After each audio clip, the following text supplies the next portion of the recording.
Hello everyone, good morning students, welcome again. कैसे हैं आप सभी? This video is for 7th standard student and today I am going to explain chapter number 16 or a new topic of chapter number 16. So in the previous class we already discussed about the conservation of forest. Open your book, students. So in the last class we already discussed the conservation of forest and this map also. Now come to the next part, that is deforestation.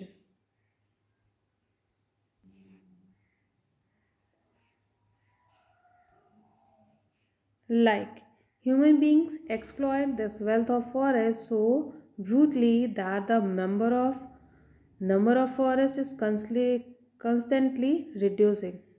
Right, as you know that कि हम लगातार इतने ज़्यादा पेड़ काट रहे हैं कि फॉरेस्ट जो हैं वो रिड्यूस होते जा रहे हैं, जो कि हमारे आगे फ्यूचर टाइम के लिए ये बहुत ही ज़्यादा क्या है,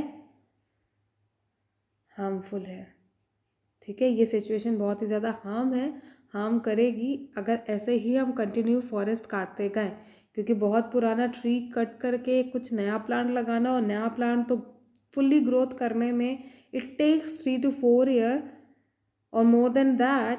सो उतना ऑक्सीजन तो हमें मिलेगा नहीं कि हम पुराना प्लांट कट करके फटाफट नया लगा दें। दिस टर्म एज डिफॉरेस्टेशन, कि हम अपने ज़रूरतों के लिए प्लांट्स को कट करते हैं। Forest are cut on a large scale for obtaining wood. They are also cut to avail the land for the construction of the building.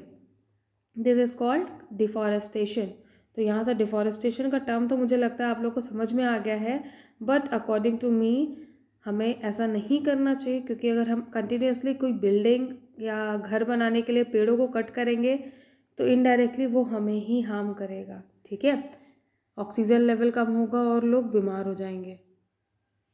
Now यहाँ पे एक इंटरेस्टिंग फैक्ट दे, इंटरेस्टिंग तो नहीं बोलेंगे because excessive deforestation हो रहा है, जो कि एक तरीके का लॉस है ह्यूमन हेल्थ के लिए भी, एनिमल्स के लिए भी, फॉर एवरीवन। ठीक है, लिविंग बींग्स के लिए एक तरीके का बहुत बड़ा लॉस है। तो in less than 100 years over half of the world's forest have been cut and burn. So this data is really बहुत ही ज़्यादा डराने वाला ये डाटा है, जो बातें यहाँ कही गई हैं।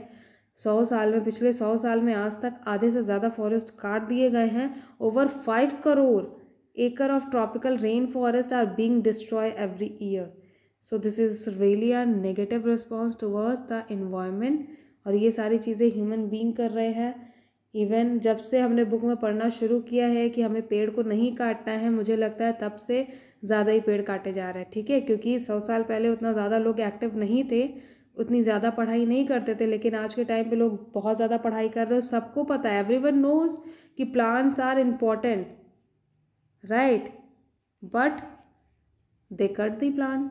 सो the what is the solution? Solution is कि आप लोग बड़े होइए तो आप लोग ऐसा मत करिए। मैंने भी अपनी लाइफ में अभी तक एक भी प्लांट कट नहीं किया है, एंड आई होप कि ये रूल सारे लोग फॉलो करें। ठीक है, आप कभी नया घर बनाना चाहते हैं, नई बिल्डिंग्स डालना चाहते हैं, तो आप कोशिश करिए कि आप पेड़ों के साथ कवर अप करके उस एरिया को कवर अप करें। इससे 2 बेनिफिट है, आप उस वहाँ पे रहेंगे, अपने नए घर पे रहेंगे, या बिल्डिंग्स किसी चीज़ का मॉल भी डालते हैं तो वहाँ पे क्या होगा, बहुत सारे ऑक्सीजन रहेगा और फ्रेश एयर एटलीस्ट तो रहेगी, तो इसका प्रॉफिट भी है। Let's so come to the next page, page number 168।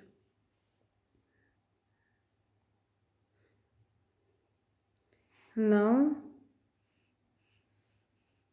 interesting fact about the Chipko movement.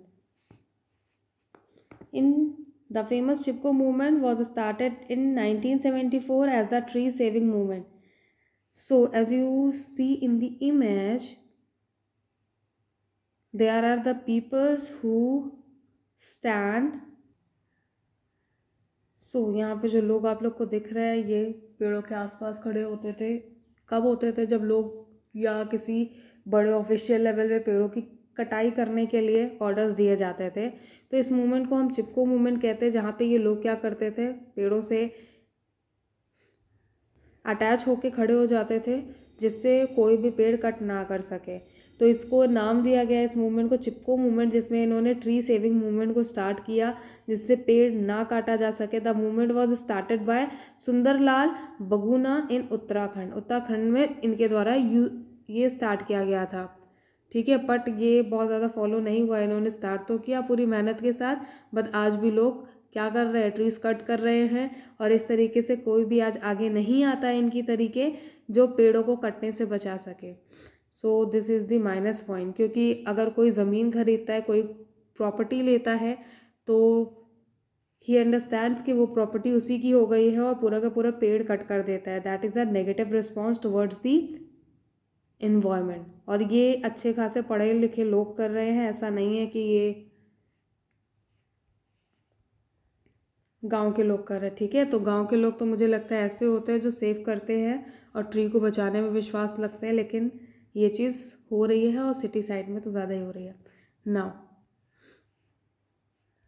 Deforestation causes environmental pollution. अब कैसे कॉज करता है, पेड़ कम होंगे, जहाँ पे पॉल्यूशन होगा just like carbon dioxide increment होता जाएगा एनवायरनमेंट में बहुत ज़्यादा।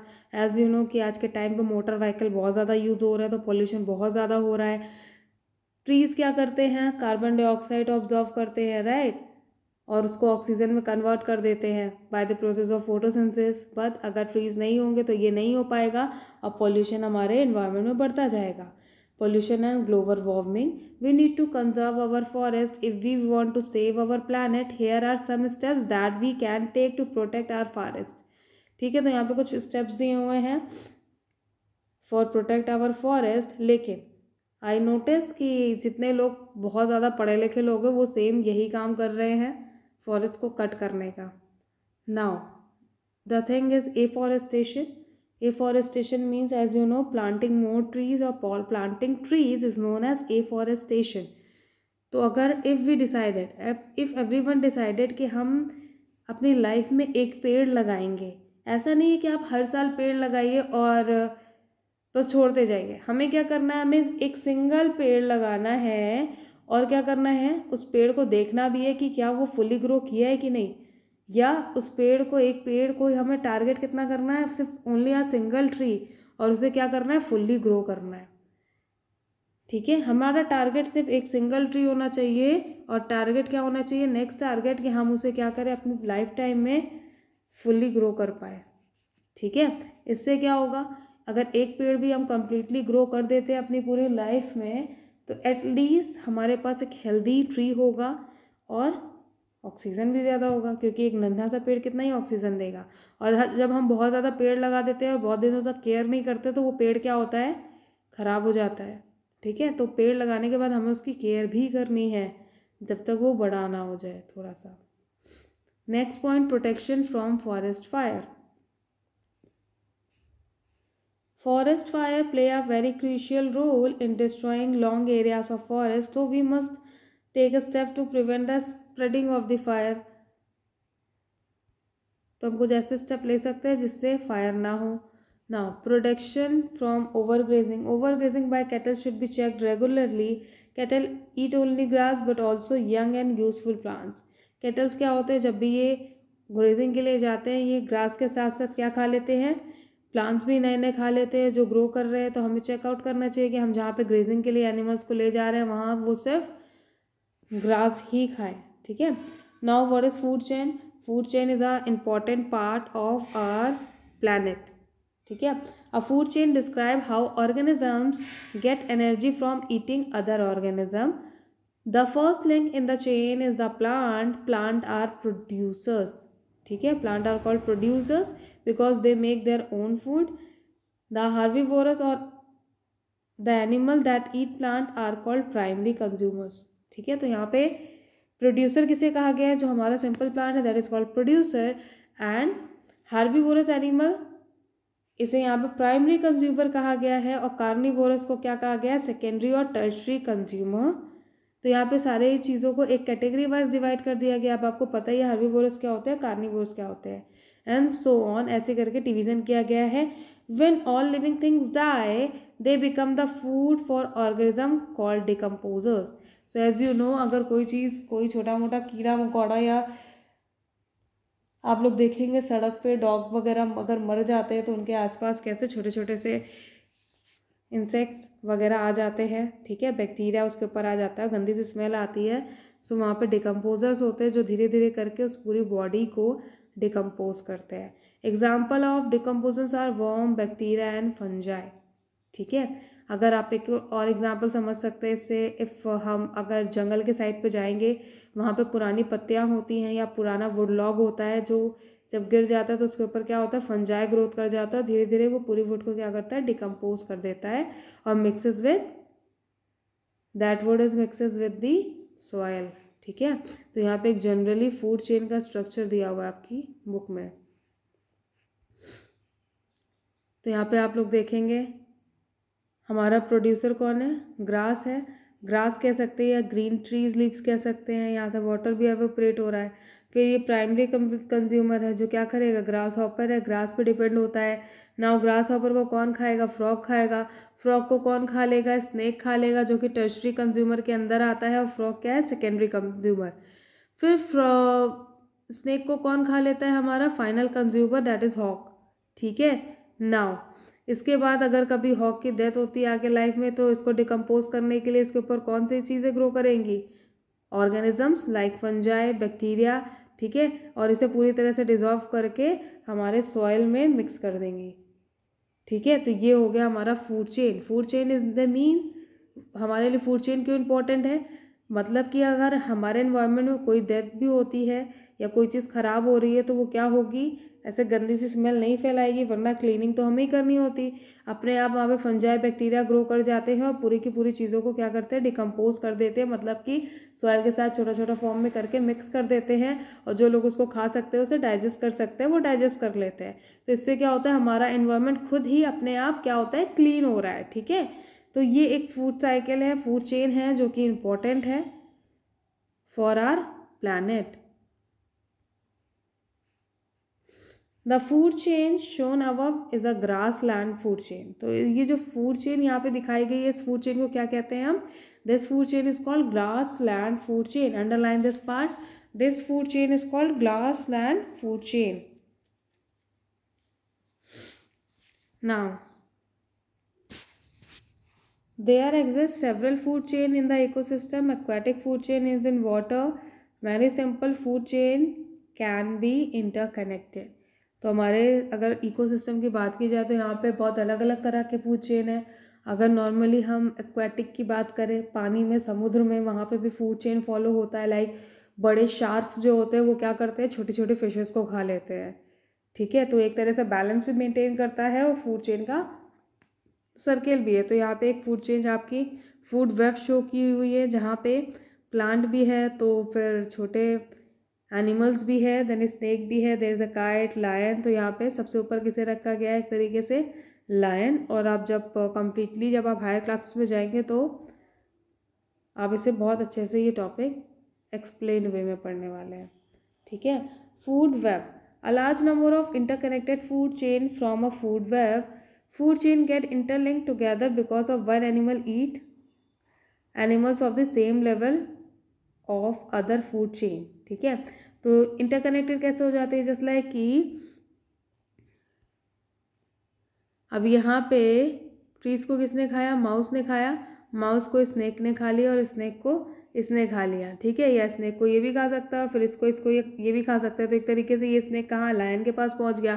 तो यहाँ पे क्या हुआ, एक इंटरकनेक्शन हो गया between the two food chain, ठीक है।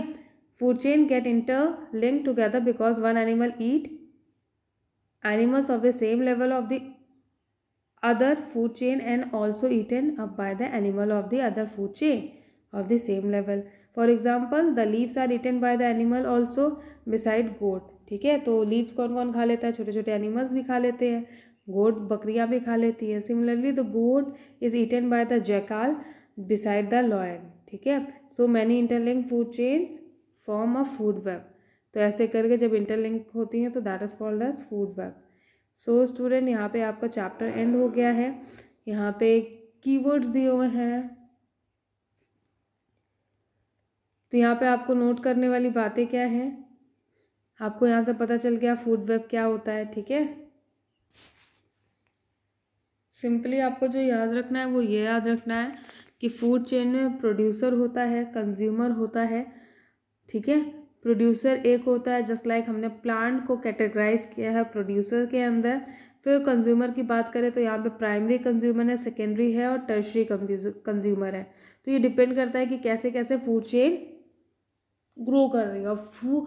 और अगर प्लांट की बात करें, उन्हें प्रोड्यूसर क्यों बोला गया है, क्योंकि plants are able to make their own food, ठीक है, by the process of photosynthesis. ये तो आप चैप्टर नंबर 1 में पढ़ ही चुके हैं, ठीक है। तो प्लांट को इसलिए प्रोड्यूसर कहा गया। अगर प्लांट्स की बात की जाए तो उस पर सभी लोग डिपेंड है, ह्यूमंस भी प्लांट पे ही डिपेंड होते हैं फॉर दी फूड। तो हम कहीं ना कहीं क्या करते हैं, प्लांट से फ्रूट जो है हमारा वो भी प्लांट से आ रहा है, अनाज भी है वो भी प्लांट से आ रहा है, ठीक है। कभी कभी हम क्या करते हैं, बहुत सारे प्लांट्स का लीव्स भी खाते हैं, है ना। आप लोग ने पढ़ा है चैप्टर नंबर 2 में या 3 में कि बहुत सारे प्लांट्स का आप लोग लीव खाते हैं, जिस लाइक स्पिनच हो गया और भी चीज़ें हैं, ठीक है। तो इस तरीके से करके हम भी कहाँ टोटली किस पे डिपेंड है, प्लांट्स पे डिपेंड है फॉर दी फूड। इसलिए प्लांट को किस में कैटेगराइज किया गया है, प्रोड्यूसर्स में। प्लांट्स आर दी प्रोड्यूसर्स, जो प्रोड्यूस करते जा रहे हैं कंटिन्यूसली, किसी से कुछ ले नहीं रहे हैं, ठीक है। नाउ अब एक तरीके से देखा जाए तो प्लांट पे यहाँ पे एनिमल भी डिपेंड करता है हमारा, ह्यूमन बीइंग भी डिपेंड करता है, और बहुत सारे माइक्रो ऑर्गेनिज्म भी किस पे डिपेंड होते हैं, अपने पूरे लाइफ के लिए प्लांट पे डिपेंड होते हैं। एंड एज यू नो कि प्लांट हमारा क्या है, प्रोड्यूसर है। तो अब ये कितना इम्पोर्टेंट हो गया, ह्यूमन बीइंग के साथ साथ बहुत सारे एनिमल्स, ठीक है। एक तरीके से गोट सिर्फ टोटली प्लांट पे डिपेंड होती है अपने खाने के लिए। बहुत सारे फंजाई हैं, माइक्रो ऑर्गेनिज्म है, जस्ट लाइक कि in the last class we discuss about the symbiotic relationship, right. तो सिम्बायोटिक रिलेशनशिप में फंगल और एल्गल रिलेशन जो है वो भी कहाँ पे हो रहा है, प्लांट के अंदर ही हो रहा है ना, वुड पे। तो ये सारी चीज़ें हैं, एक तरीके से बहुत सारे माइक्रो ऑर्गेनिजम्स एग्जिस्ट भी करते हैं प्लांट में, उसके रूट पे, या एक तरह से कह सकते हैं उसके स्टेम वाले, स्टेम वुड वाले एरिया पे। तो प्लांट पे तो बहुत सारी लिविंग ऑर्गेनिजम्स डिपेंड कर रहे हैं। और अगर हम इसी तरह से प्लांट को कट करते जाएंगे, डिफॉरेस्टेशन बढ़ता जाएगा, तो सबसे मेजर कॉज क्या है, हमारी फूड चेन, हमारी जो फूड चेन है या फूड वेब है वो भी क्या होगी, डिस्टर्ब हो जाएगी, ठीक है। अगर हम ऐसे ही कंटिन्यूसली प्लांट्स को कट करते गए, क्योंकि ठीक है ह्यूमन बीइंग तो मैनेज कर लेंगे दिमाग लगा के, किसी तरीके खाना खा रहे हैं, लेकिन जितने हमारे सारे एनिमल्स हैं जो फूड चेन मेंटेन्ड है, वो क्या होगा, वो डिस्टर्ब होगा। और डिस्टर्ब होने की वजह से क्या होगा, अगर ये सारे एनिमल्स कम होंगे, अगर ग्रास हॉपर हमारे इन्वायरमेंट में कम हो जाता है तो फ्रॉग क्या होगा, भूखा रह जाएगा। और फ्रॉग कम होगा तो स्नेक भूखा रह जाएगा, और स्नेक कम होगा तो हॉग क्या होगा, भूखा रह जाएगा। और कोई एक भी भूखा होता है तो क्या होता है, लॉस, ठीक है। तो इस तरीके से पूरी की पूरी हमारी जो फूड चेन है वो डिस्टर्ब हो जाती है by the over cutting of the plants. तो हमें अवॉइड करना है प्लांट्स को कट करना, पूरी तरीके से अवॉइड करना है। ट्राई टू, अगर आपके आसपास कोई प्लांट काटता है तो उससे बात करिए कि डोंट कट दी प्लांट। हमेशा अपना इंफ्रास्ट्रक्चर बिल्डिंग्स का ऐसा बनाइए जिसमें हमारा प्लांट भी उसके साथ क्या हो, साथ में ही बिल्डिंग भी बन जाए और प्लांट भी अंदर आए, ठीक है स्टूडेंट्स। तो एफॉरेस्टेशन क्या होता है, प्लांटिंग मोर ट्रीज। तो एज यू नो दैट अगर हम सभी लोग खुद से प्रॉमिस कर ले कि हम अपने पूरी लाइफ में सिंगल ट्री लगाएंगे, वो भी उसको ग्रो भी करेंगे, ऐसा नहीं है कि बस लगा के छोड़ दिया फिर वो ख़राब हो रहा है सही हो रहा है और हमने सबको कह दिया कि नहीं नहीं हमने एक प्लांट लगाया हुआ है। तो हमें क्या करना है, एक प्लांट को फुल्ली ग्रो करना है। इससे क्या होगा, इससे इन्वायरमेंट में ऑक्सीजन लेवल बढ़ जाएगा और एक तरीके से प्लांट भी इंक्रीमेंट होंगे। सो आज की क्लास यहीं पे एंड होती है। इसके बाद का जो नेक्स्ट क्लास है उसमें आपको पूरी एक कंप्लीट एक्सरसाइज की वीडियो मिल जाएगी। एंड आप लोग पढ़ना शुरू कर दीजिए क्योंकि आपके एग्ज़ाम्स, फाइनल एग्ज़ाम्स पास में ही हैं। और वर्क भी अपना कंप्लीट करिए, अगर स्कूल खुलता है तो एटलीस्ट आप लोग का पूरा वर्क क्या हो, कंप्लीट हो। Okay, now thank you. Class यहीं पे ख़त्म होती है। वर्क आप लोग कंप्लीट करते रहिए। बाय चांस आपका स्कूल अगर ओपन हो जाता है तो आपको वर्क एटलीस्ट कंप्लीट रहे, फिर आपको क्या करना होगा, सिर्फ और सिर्फ रिवीजन करना होगा। तो ये सारी चीज़ें आपको ध्यान रखनी है, क्योंकि अगर ऑफलाइन एग्ज़ाम होता है तो फिर आपको अच्छे से पढ़ना पड़ेगा, मार्क्स इसी देखिए कम नहीं आने चाहिए।